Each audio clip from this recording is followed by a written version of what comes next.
What was your experience as a test pilot? So I was an experimental test pilot, and I had the opportunity to work on various projects. So about 10 years I was a test pilot, and so I worked on the MiG-27 upgrade, which was an avionics upgrade for the Russian MiG-27 aircraft.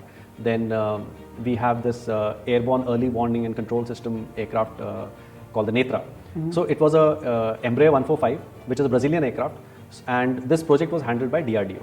So what the country did was that we procured these aircraft from Brazil and modified these to fit a planar array radar on top of it, mounted on top of the aircraft, and there were these control stations like the ATC controller. It's like an ATC controller sitting inside the aircraft. So these control stations were created inside the aircraft, and using which the fighter controllers.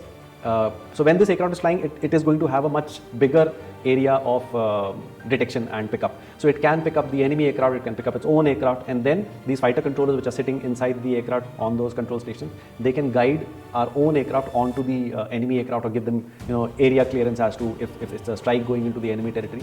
So that is the kind of thing. So I was the test pilot for that project, where so here it was a dual kind of a modification. So there was a structural modification because we had to mount the antenna, the major antenna, on top of the aircraft. So after the structural modification, the flight envelope clearance for that aircraft had to be done. And plus, once the avionics equipment, the radar and the control stations were mounted on the aircraft, which was completely indigenous, made by DRDO. So we had to do multiple test flights to check things like the range of the radar or the quality of pickup and jamming, anti-jamming. All those tests had to be carried out. So it was a very, very interesting project.